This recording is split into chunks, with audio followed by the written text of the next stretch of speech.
spending money like water was the answer to our country's problems, we would have no problems now.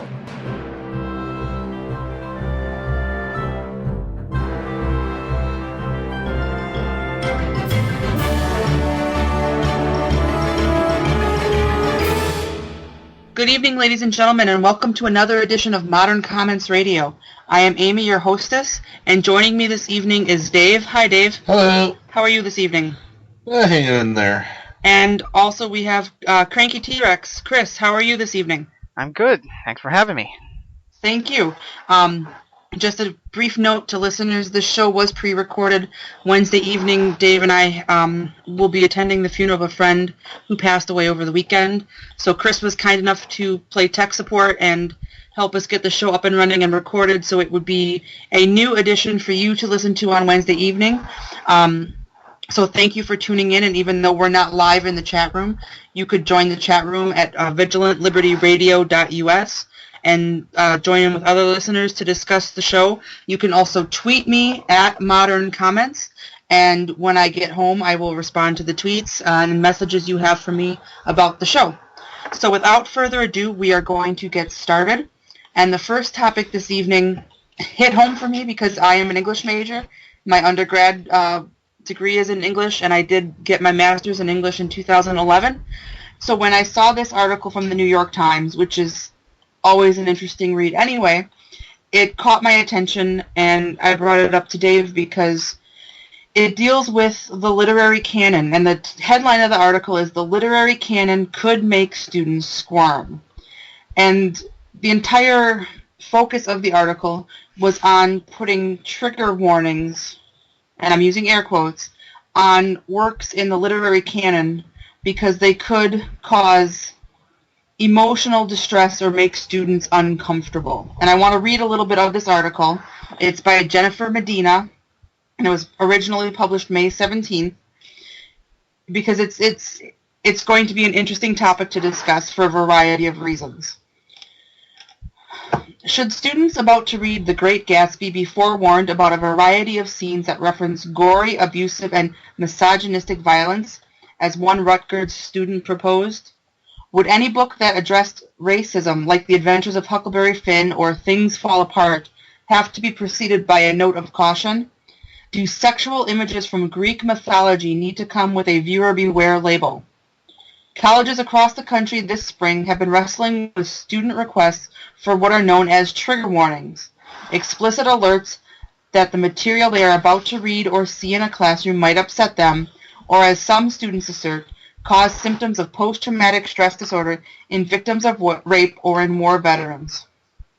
The warnings, which have their ideological roots in feminist thought, have gained the most traction at the University of California, Santa Barbara, where the student government formally called for them. But there have been similar requests from students at Oberlin College, Rutgers University, the University of Michigan, George Washington University, and other schools. And one of the schools, I'm going to read what they, a draft of a guide that was circulated to professors at Oberlin College in Ohio, who were asked to put trigger warnings in their syllabuses.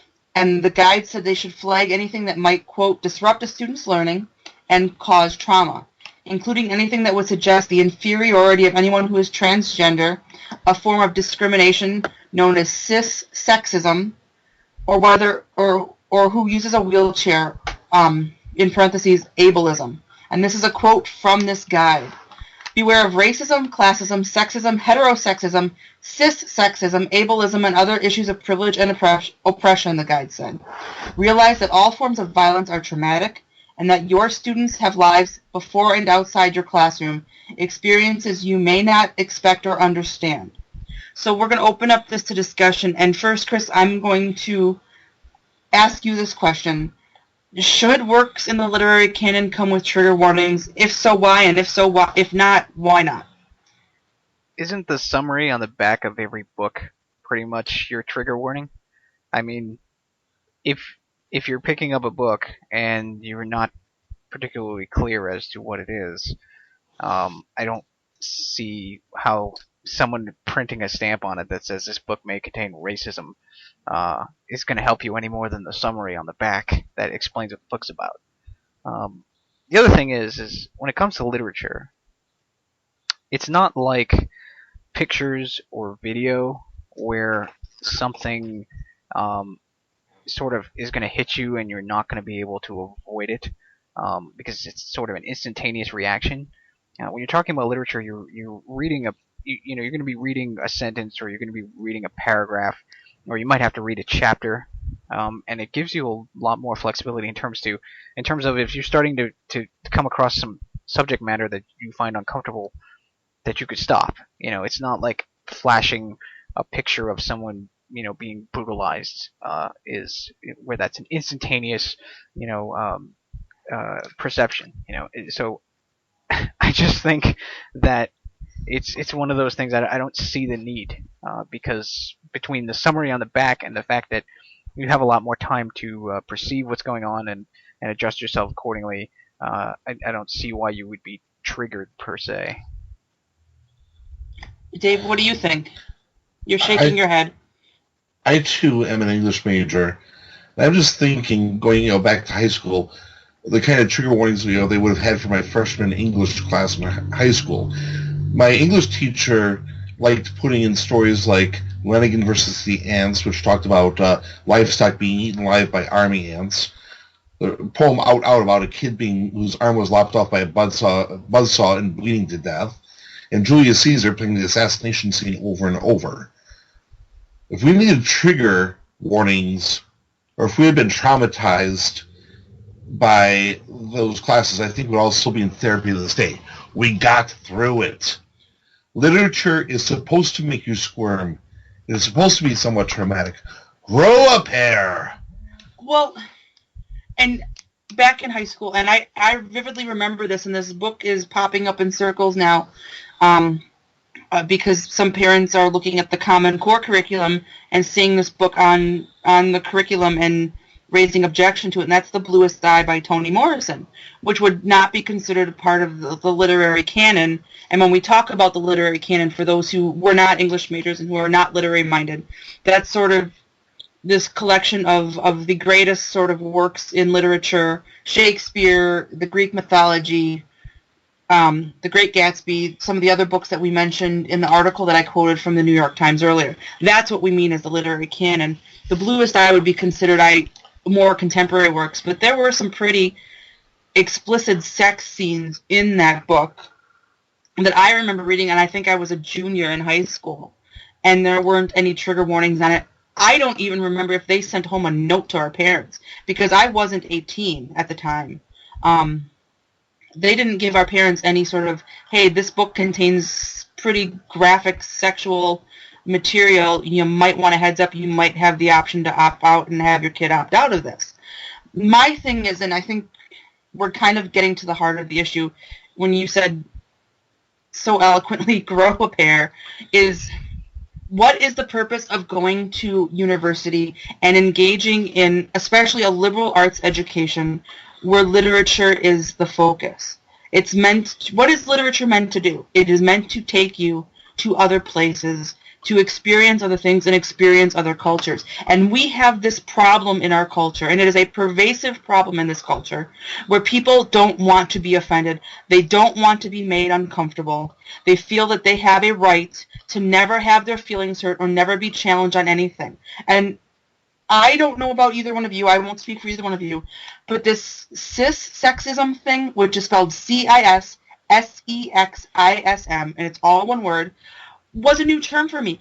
I had to look it up because I didn't know what it meant, and it's ridiculous. I still don't know what it means, so if you can enlighten me. Let me look up the definition for you. I don't think anybody really knows what it means.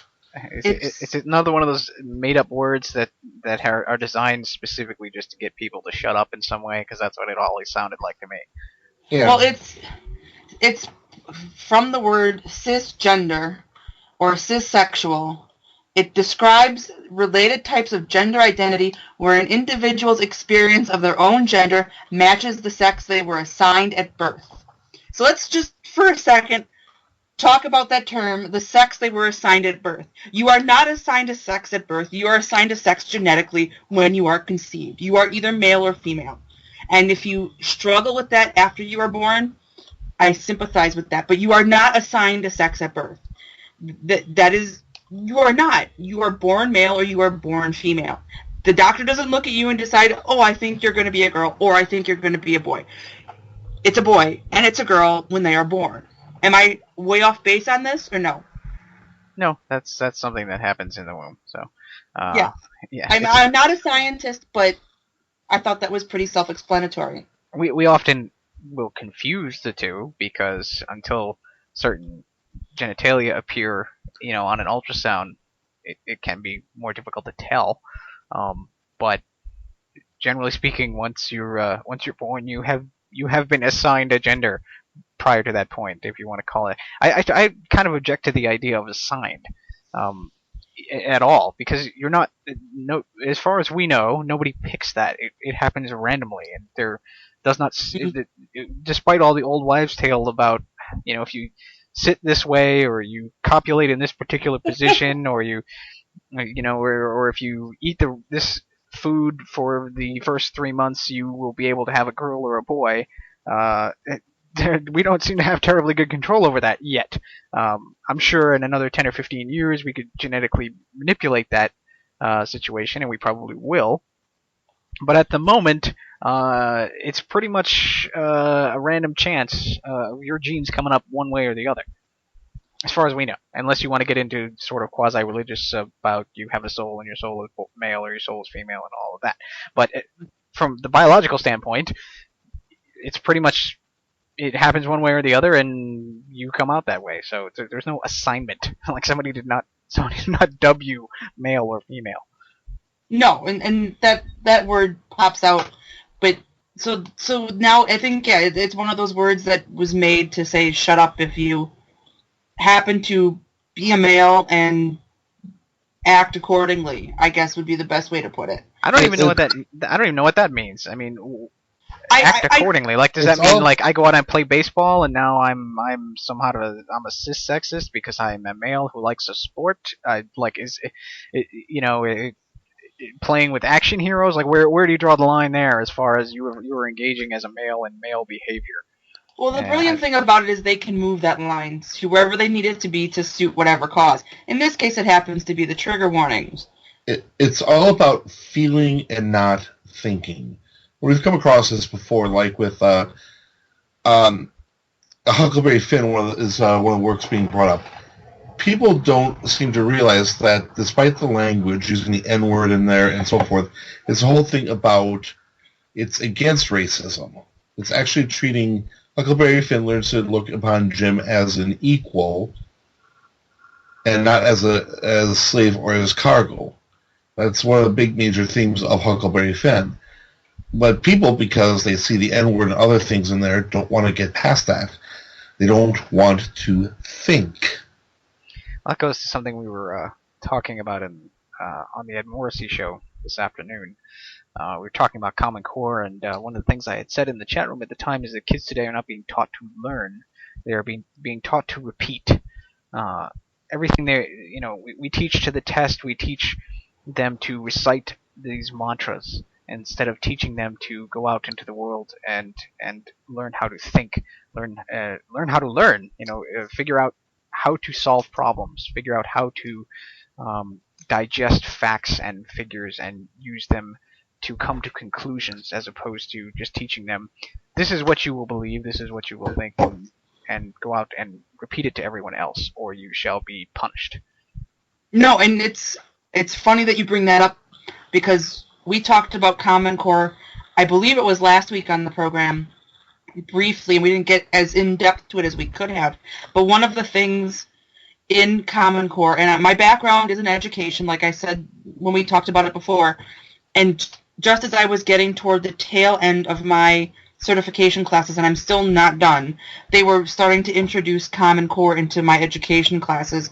And one of the things Common Core does is it shies away from books in the literary canon in favor of more contemporary works and more technical reading. So it takes away that room that you have for interpretation and for reading a book and drawing your own conclusions and looking at the evidence and pulling things from the context of the book to make your argument for whatever it may be, to technical reading and contemporary works. And what Chris said, going into that vein of, we're not going to teach you how to think, we're going to teach you what to think and what to regurgitate. But it goes to this whole, the underlining thing, and it's not surprising that the trigger warnings had their roots in feminism.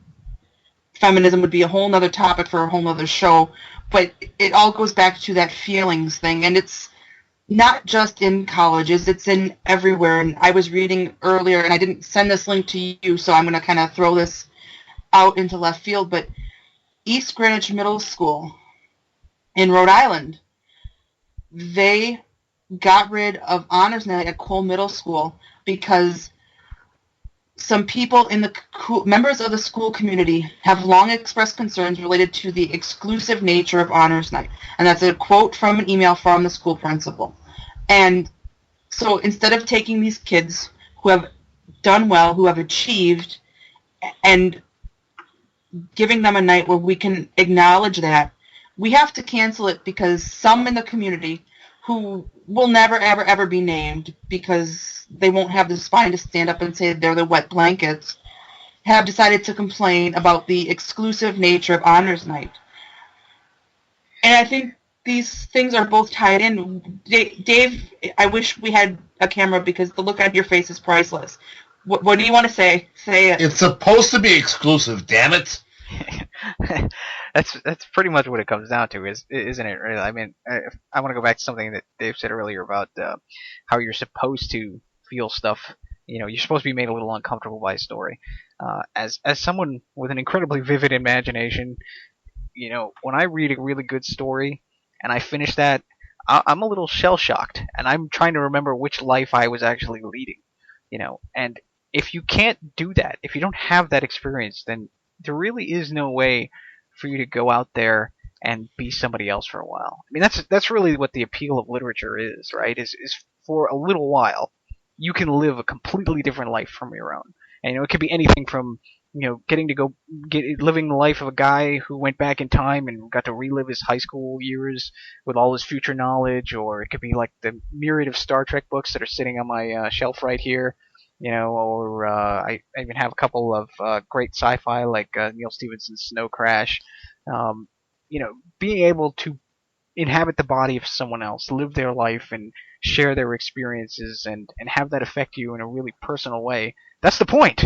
You know, it's a way of challenging yourself to think in a way that you're not used to thinking, and therefore, when it comes to interacting with other human beings, you might have a basis of comparison.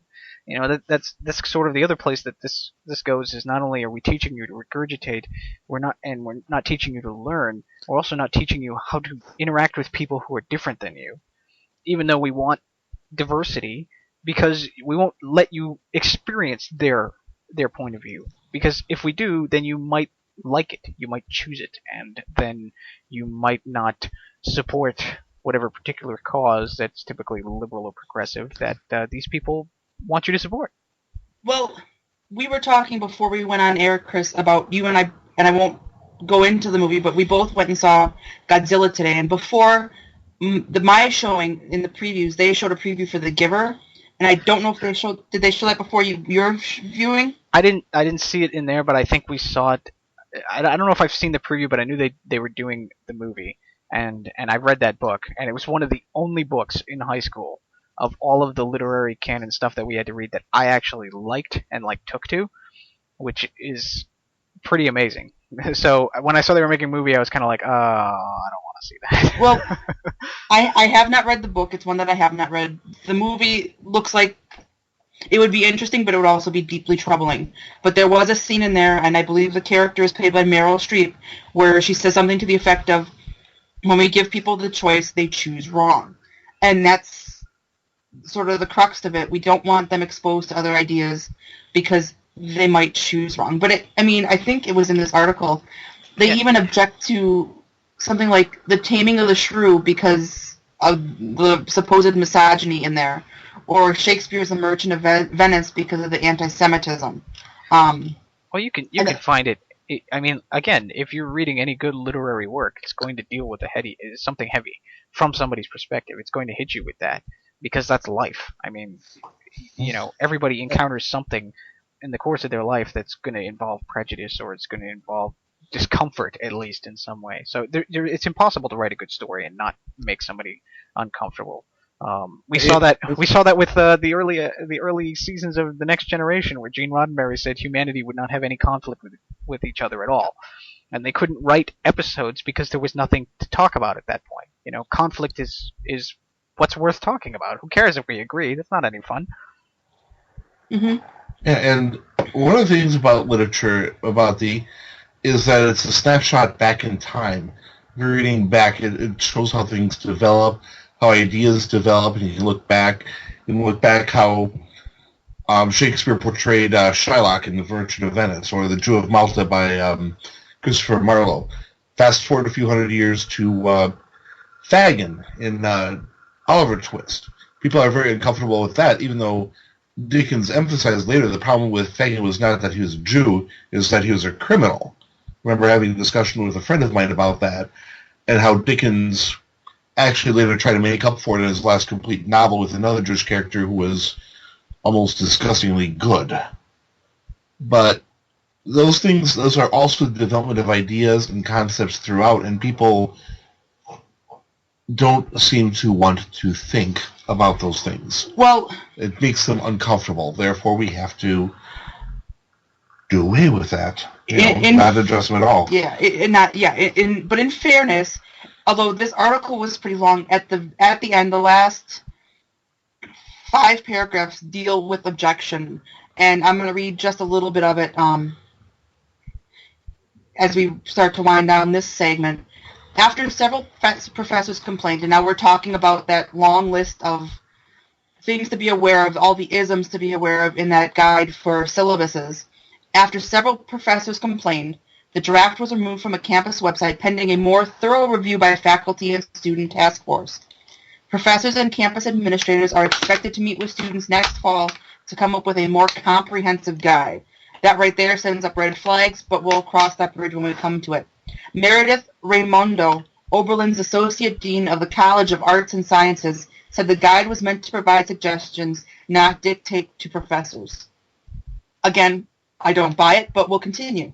An associate professor of comparative American studies and co-chairwoman of the task force, Ms. Raimondo said providing students with warnings would simply be a responsible pedagogical practice.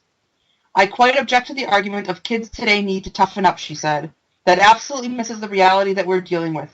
We have students coming to us with serious issues, and we need to deal with that respectfully and seriously.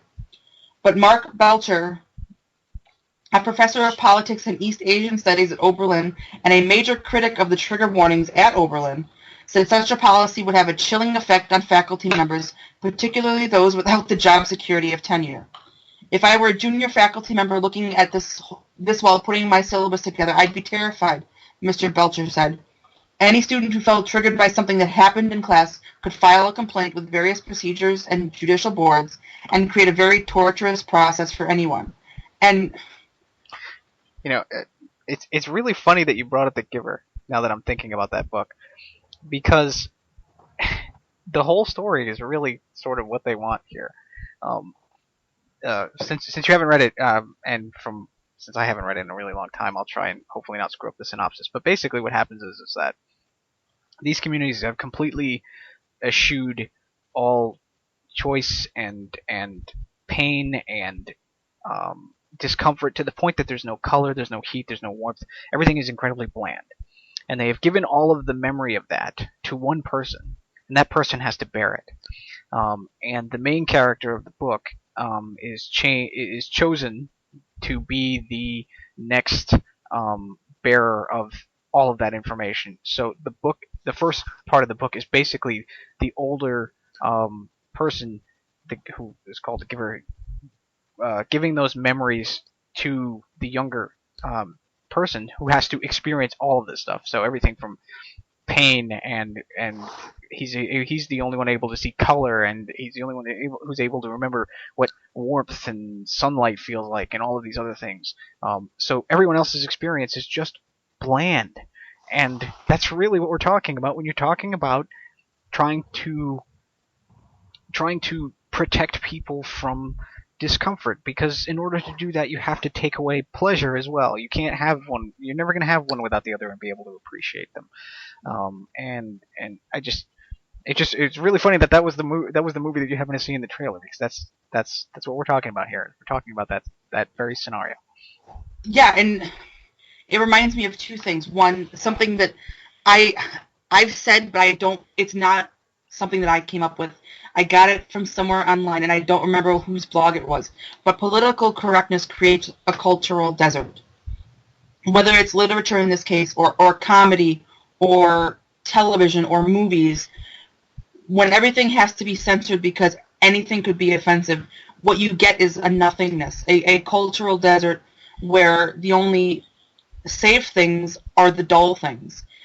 And I know I've seen this talked about too, but Mel Brooks's Blazing Saddles, he could never get that made today. He'd be run out of town on a rail. Never mind that Richard Pryor actually co-wrote the screenplay. Yeah, but that reminds me of a conversation that I've been having with a friend on Facebook who insists and swears up and down that the only way to deal with the violence and stuff that is going on in public is to have massive security everywhere. Basically, when you leave your house, you are on video, you are monitored by police and security 24/7, and that's the only way that we are going to be safe. And I told him that life is risk, and that I would rather have my freedom and my liberty and the risk than be under this sort of lock and key security to keep myself safe. And he's very passionate about his view. I'm very passionate about my view. But to me, if there isn't, what's the point in living if your life is going to be dull and boring and protected? There isn't. And if everything is gray and dull and senseless, and you have to be protected from The Great Gatsby or Shakespeare or Huckleberry Finn. I do think you need to be protected from The Great Gatsby, because I hate that book. Well, to confession, yes, because I read it 3 times in high school, and at least twice in college, my undergraduate and my graduate studies. I never want to read that book again. I refuse to see any of the movies because I hate The Great Gatsby with a passion. That one and Catcher in the Rye. Those are my 2 most hated books, and it probably is not so much because of the stories, but because of my English teachers who always had to tell me that every damn thing in the book was a symbol. You know, the window is a symbol. His hat is a symbol. I'm like, it's a hat. It's a window. Sometimes things are things. And yeah, and I can understand that, because one of the books I had to read To Kill a Mockingbird in the 8th grade, and we were not ready for To Kill a Mockingbird in the 8th grade, and I hated that book. So when it came back around when I was in high school, I was a sophomore in high school, the teacher wanted us to read it again, and I said I didn't want to because I hated it so much, and we read it in 8th grade. He challenged me to try it again, and it is now one of my favorite books. I read it every summer. I know it still has its critics, but there is something about the way Harper Lee wrote that book, and that book would probably get a trigger warning because it's got a lot of things in it that racism and violence and bigotry. And well, yeah, but it does have a girl who acts like a boy, so the feminists would maybe be happy with that. It has Truman Capote in it, basically. Yeah, and the character of Dill was based on Truman Capote, so it would definitely be interesting. I'll tell you what I did with a book that actually is traumatizing. I had to read a book by Thomas Pynchon's work, Gravity's Rainbow, from a postmodern literary class. And there are 2 pages which were extremely disgusting. I'll just put it that way. I won't even go into it on the air. Instead of being traumatized by it myself, I decided to share the trauma with others and record their reactions. Decided to have a little fun with it. And nowadays, that's what YouTube was invented for. Well, this was a little bit before YouTube. He's a little bit older than I am, but yeah. But nowadays, if you went to Oberlin College, you'd probably be hauled up into the dean's office for, causing all sorts of triggers in people. Well, we are going to stop for a moment here and take a break. And when we come back, we're going to continue with tonight's theme, which is trigger warnings, and we're going to talk about the Obama administration and gun sellers and the pressure that's being put on the financial industry, which is causing issues with gun sellers' businesses and their banking. And we may have a little bit of sympathy towards porn stars. We'll be back in just a minute. Great tease. Thanks, Dave. Hi, this is Alan Bordius of theirfinesthour.net. Catch me here on VLR Monday nights and also on Tuesday nights on the Roundtable of Extreme Liberty.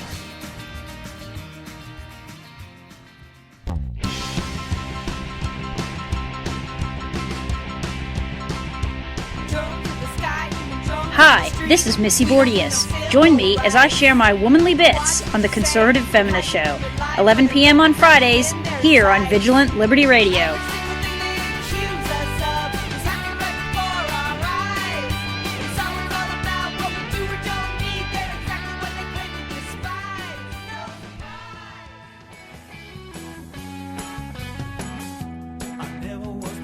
Hi, this is Taylor, and while you're listening to all the other great shows here on Vigilant Liberty Radio, be sure to check out my show on Saturday nights called Saturday Night Cigar Lounge.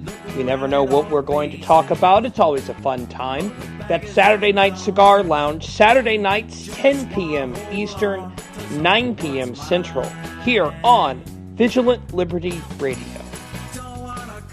Welcome back to the Modern Commons Radio Show. Thanks for sticking around through the break. We are going to go into our second segment now, and continuing with tonight's theme of Trigger Happy, we're going to talk about an article that was in the Washington Times about gun sellers. And the headline reads, "High Risk Label from Feds Puts Gun Sellers in Banks' Crosshairs, Hurts Business." And I'm going to read a little bit of this article because we're going to talk about this in the context of maybe perhaps some backdoor gun control and just the ongoing disregard the Obama administration has for the rule of law and doing the right thing. This is by Kelly Riddell, and it begins, "Gun retailers say the Obama administration is trying to put them out of business with regulations and investigations that bypass Congress and choke off their lines of credit, freeze their assets, and prohibit online sales. Since 2011, regulators have increased scrutiny on banks' customers. The Federal Deposit Insurance Corporation in 2011 urged banks to better manage the risks of their merchant customers who employ payment processors such as PayPal for credit card transactions. The FDIC listed gun retailers as high risk along with porn stars and drug paraphernalia shops. Meanwhile, the Justice Department has launched Operation Choke Point, a credit card fraud probe focusing on banks and payment processors. The threat of enforcement has prompted some banks to cut ties with online gun retailers, even if those companies have valid licenses and good credit histories. This administration has very clearly told the banking industry which customers they feel represent, quote, reputational risk to do business with, said Peter Weinstock, a lawyer at Hutton and Williams, LLP. So financial institutions are reacting to this extraordinary enforcement arsenal by being ultra-conservative in who they do business with. Any companies that engage in any margin of risk as defined by this administration are being dropped. A Justice Department representative said the agency is conducting several investigations that aim to hold accountable banks who, quote, knowingly assist fraudulent merchants who harm customers. We're committed to ensuring that our efforts to combat fraud do not discourage or inhibit the lawful conduct of these honest merchants, said the Justice Department said in a May 7th blog post. But gun retailers say their businesses are being targeted in the executive branch's efforts. T.R. Liberty, owner and operator of Top Gun Firearms Training and Supply in Miami, has felt the sting firsthand. Last month, his local bank, Bank United N.A., dumped his online business from its service. An explanatory email from the bank said this letter in no way reflects any derogatory reasons for such action on your behalf, but rather one of industry. Unfortunately, your company's line of business is not commensurate with the industries we work with. Black Rifle Armory in Henderson, Nevada had its bank accounts frozen this month as the bank tried to determine whether any of Black Rifle's online transactions were suspicious. In 2012, Bank of America suddenly dropped the 12-year account of Macmillan Group International, a gun manufacturer in Phoenix, even though the company had a good credit history, the owner said. Gun parts maker American Spirit Arms in Scottsdale, Arizona, received similar treatment by Bank of America, the country's largest banking institution. This seems to be happening with greater frequency and to many more dealers, said Joe Sorochman, owner of American Spirit Arms. At first it was the bigger guys, gun parts manufacturers or high-profile retailers. Now the smaller mom-and-pop shops are being choked out, and they need their cash to buy inventory. Freezing their assets will put them out of business. And I brought this up because it hits another issue that I'm passionate about, and that is gun control. And we know that it has been an effort on the part of this administration to sort of get some gun control and get some common sense gun laws, and that's their term, not mine, passed, especially in the wake of Sandy Hook shooting back in, that was December of 2012. And it hasn't worked. It has failed miserably. And I actually came across this article because I had read another article about the porn industry, which was mentioned in the first article I read, that Chase Bank has been closing the accounts of porn stars without warning, because they too are labeled as part of this high-risk industry. And it's an interesting and a little bit alarming because it's sort of a backdoor way for the administration to enforce laws that they couldn't get around Congress, to shut out the businesses that they don't like, and this administration does not like gun sellers, without having to deal with the legal hassles of going through Congress and getting a law actually passed and on the books and on public record. How many people know that this is going on? I mean, I read the post on the Washington Times. I'm sure more people have read the information about the porn stars just because the word porn stars is in the title. But how many people know what's going on, and how many people are alarmed by it? I'm going to open this up. Dave, I'm going to start with you. Well, can you imagine what this would be like if a different administration was targeting industries or services they didn't like abortion, or and I was thinking chiefly of the abortion industry. Can you imagine the outcry there would be if they were being targeted in the same way by the government? But this administration is all about getting what they want done, however they can do it. If they can't do it through Congress, if they can't do it through the courts, which have been very consistent about Second Amendment rights, then they're going to find another way to try to choke the gun industry out. Chris, what do you think on that? And people wonder why our economy sucks. I mean, well, yeah, you're going to go out there and you're going to, I mean, we all know that this administration doesn't seem to know anything about helping businesses do what businesses do. But it's always surprising the lengths to which they seem to want to go to stop people from making money. And it doesn't really matter who it is. It's just they're always, you got the Keystone thing, you got the fracking people, you got gun people and porn stars who are probably the only people making money in this economy right now, and you're just gonna go and try and stop them from making money because that bothers you, or because you don't like the work that they do. As somebody who's a struggling small business person who's watched his particular industry just flatline and stay there for the last, 5 years now, it's really difficult not to just go on an F-bomb tear about these people and their unwillingness to let us all go out there and make a buck, Well, you said at the beginning that they don't understand how businesses sort of operate, and I think that this is all intentional. This is an administration. This definitely is. I mean, they clearly, that's an agenda that they're pursuing. I'm just saying that normally it seems like when we look at them, their actions are of buffoonery, just stupid stuff, where they do things and they, we're gonna do like the shovel ready projects thing, right? There's a good example. Like, you guys obviously don't know how construction works, right? Because that doesn't exist. There's no such thing as a shovel-ready project. If there's a shovel-ready project, it's already got money allocated for it, because otherwise it wouldn't be ready to be shoveled. So you're not going to suddenly throw money at a project that wasn't going to be made because it was just waiting. That's not how it works.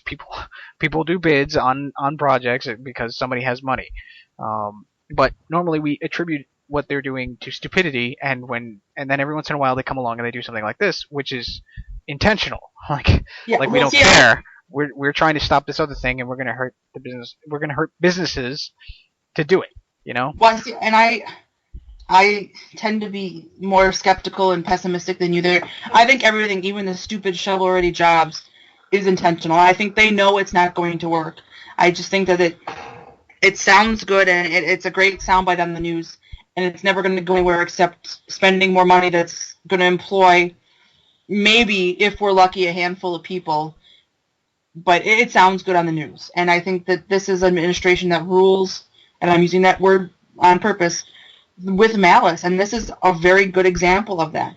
They tried so hard in the wake of Sandy Hook to get some sort of gun legislation passed, some gun control legislation passed, executive orders, and it has fallen down. And even in the courts, which don't always rule in favor of the Constitution, they sort of legislate from the bench, the courts have given them a smackdown on gun control issues. Illinois and D.C., places that have had strict gun control, they've seen their cases lose in court.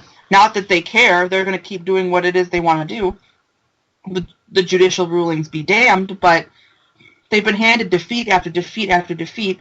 And so now, what are they going to do? They're going to go after a way where, it's not the law. They're not undermining the Second Amendment. They're creating these regulations, but they're taking away businesses' lines of credit. I'm a little surprised that they're going after the porn industry, though. The only reason I can think that they're doing that is competition. Yeah. It's labeled as high risk, and I don't understand why, because it's, unless you're bad at it, I'm guessing there's money to be made in porn, and I guess you'd have to be pretty bad at it to not make money.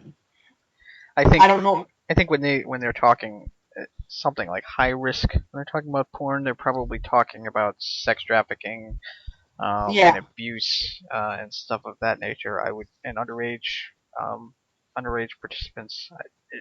I haven't seen their criteria, but I would assume that's what they're actually talking about when they talk about high risk. Yeah, and that's kind of, they're doing it under the guise of stopping fraud and credit card fraud, making sure people who do business are legitimate and reputable. Great, but businesses that are legitimate, that are reputable, that have good credit ratings, just like, porn stars who are making tons of money, who obviously don't have a financial problem and aren't trying to defraud the bank of money, are getting targeted. And it's pretty astonishing how far they will go, but I think this is going to be a new sort of tactic. New fascism?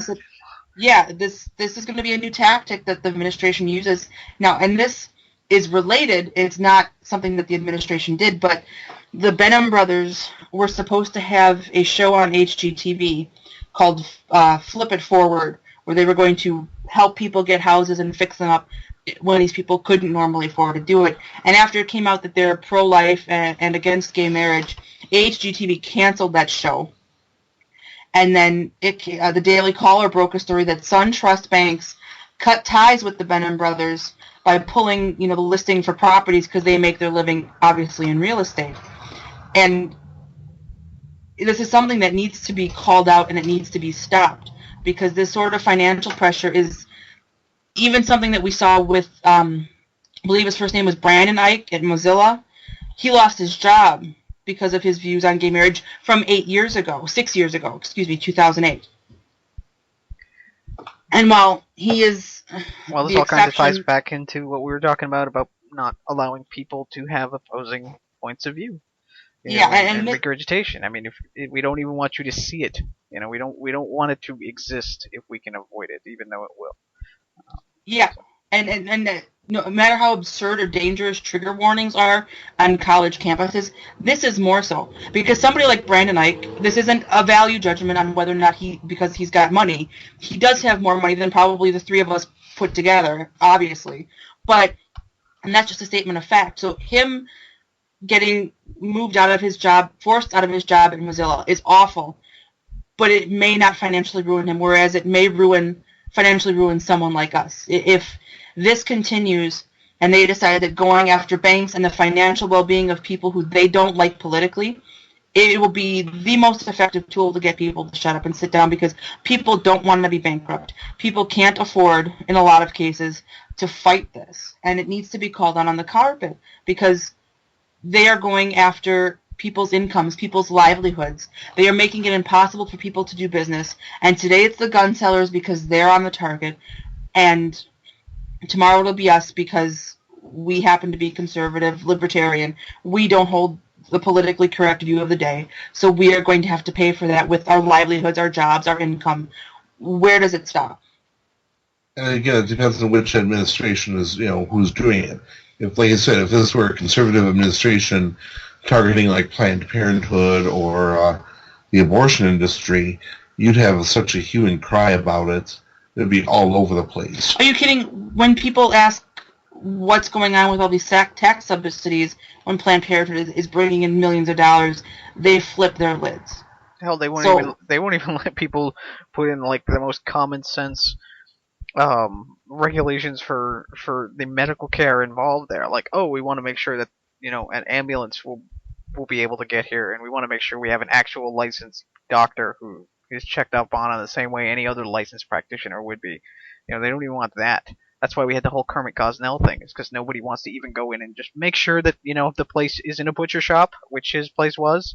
Mm-hmm. Oh, yeah, and you will be dissent will be met with heavy-handed force. Let me pull up something that I actually wrote on my blog. One of the last couple of entries that I did.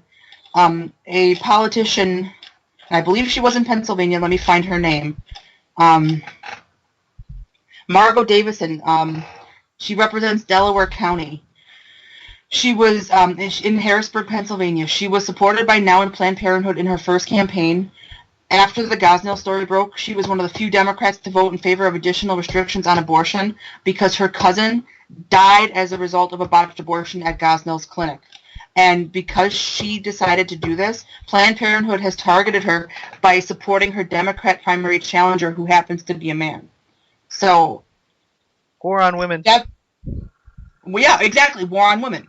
If you dare to question their view, they will crush you. And it's not just on the abortion issue or the gun rights issue. It's on everything. And taking this sort of gun rights thing down another avenue, it's very similar vein. I don't know if you have been keeping up with the Moms Demand gun sense debates that have been going on Twitter. They have, and I will admit this, a very effective social media campaign in getting businesses to not allow guns in their establishments. I haven't seen anything about it, no.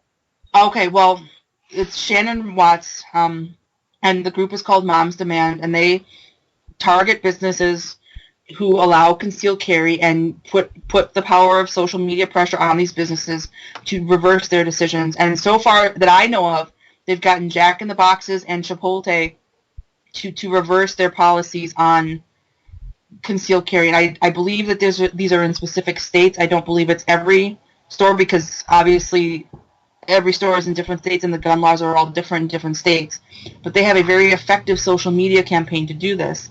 And it feels like we on the right are kind of playing catch up to them, that they're 2 steps ahead of us in getting their agenda out there and getting done what they want to get done, and we're kind of busy playing catch up. And it's very, very frustrating, because I think part of the impetus behind the whole targeting of the Chipotle stores was that people went into these stores and open carried. So it was in a state where open carry was allowed. And I believe that they didn't just open carry like handguns, they carried long rifles or some sort of weapon that shouldn't freak people out, but obviously did. And it's frustrating because all of this stuff is happening, and instead of playing smart and playing strategically, idiots go and do something like that, which is going to give the other side fodder for continuing their campaign to take away our rights and to continue what it is that they want to do, and that is get us to conform to their agenda and their ideology. And I'm very frustrated about it because Well, we could, I won't start in on that because we'll be here all night. But I've been harping on the whole conservatives need to learn to catch up thing for a long time now. They don't understand how to use media. It's one of the things that one of the reasons that I harp so hard on. You need to go see the big movies. You need to talk about them. You need to review them. You need to you need to express an opinion. You can't just roll your eyes and say, "Oh, that doesn't matter," or "That stuff isn't interesting," or "It's not important," because everybody else in the world is looking at that. And if you aren't at least able to connect with them in on those issues, you're not going to be able to get your foot in the door on anything else. And so we end up in these situations where these other groups are able to go out and be very effective because our side doesn't want to engage in a part of. It's actually, again, going back to the beginning, is that's our side that doesn't want to learn the other side's sort of position, So no. And I've had this conversation with people who refuse to get involved in sort of what I'm going to refer to loosely as the culture war, where they look at the stuff that is in the culture and they reject it because it doesn't either meet their conservative values or it doesn't meet their religious values. And I respect that you have your religious values and your political values. But we have to engage the culture. Engaging the culture does not necessarily mean we do it on the terms of the left, because the left has no shame. They will do whatever it takes to get their message across, to make their points, and to win the victories. And they are incredibly patient in doing so. And we are always playing catch-up. And not only are we always playing catch-up, but it seems more and more we are so busy infighting and backbiting our own for not meeting whatever ideological standard that we have, that it's causing more harm to us than it is good. And it's actually supporting them because we are too busy shooting at each other, no pun intended, than to focus where on what we agree on, and then turn our firepower and ideologically just wallop them in the court of public opinion. And I think that it's critical that we do that, because obviously we're not gaining traction in the culture war. If they're talking about trigger warnings on the literary canon, the next step will be doing away with the literary canon altogether, which feminists and others have been trying to do for years because it's, all dead white males and, sexist and blah, blah, blah, blah, blah. We need to step up to the plate and do this, because now they're going to start going after us financially. It's going to be an effective tool. Look at what they're doing to the gun sellers. Look at what they did to the Benham brothers. They will do that to one of us really soon if we don't get our act together and start working toward the common goal and put aside, at least temporarily, this notion of we have to have purity, we have to all think the same, because it's going to be our downfall. It is going to be our downfall. they are our Muto to our Godzilla. That's what they are. Exactly. And we need to start kicking some ass and taking some names and, throwing some giant moth-like creatures into buildings to get our point across. Definitely. Giant moth-like creatures. You did not see Godzilla with me. When you see it, you will understand the reference, as will anybody who's listening who has not seen Godzilla, which I highly recommend if you have a chance. So, I will second that recommendation. I was very impressed. And are you going to be doing a review of it? I'm going to try very hard to get it up before the end of the week. Obviously, when I don't get to see movies until Tuesday after they release, it puts a little bit more onus on me to try and bang one out and get it up so that people can actually read it before they see the movie. But if it does get up before the end of the week, people can always get that at Alan's site at theirfinesthour.net and on my blog at crankytrex.blogspot.com. Shameless plugs. Awesome. And we can also find you on Twitter at crankytrex, because we're getting toward the end of our show now. And that was a good segue. It was a perfect segue. You're so good. And like I said, I owe you for being tech support tonight. I really appreciate it. I want to thank Dave as well, and Chris, Cranky T-Rex. Look for that review, because I am definitely going to read it, because I did get to see Godzilla today and I enjoyed it immensely. But I will leave the reviews to Chris, because that's his thing, and not mine. If you stick around after this program, you will catch The Right War with Liz and Taylor. On Fridays at 11 Eastern, 10 Central, you have the Conservative Feminist Show. Saturdays at 10 Eastern, you have the Saturday Night Cigar Lounge. And Sundays at 10 Eastern, you have Next, which is news, entertainment, etc. And on Mondays, stick around for Alan Bordias on Their Finest Hour. And Tuesday evenings at 10 Eastern, the Roundtable of Extreme Liberty. I want to thank you again for listening in. You can always send me a message at Modern Comments on Twitter. You can visit my blog, moderncomments.wordpress.com. I also contribute to Real Raw Right, which is realraw.us. So look for me online. Thanks again for listening. Have a wonderful evening, and we will see you next week when Modern Comments is back live.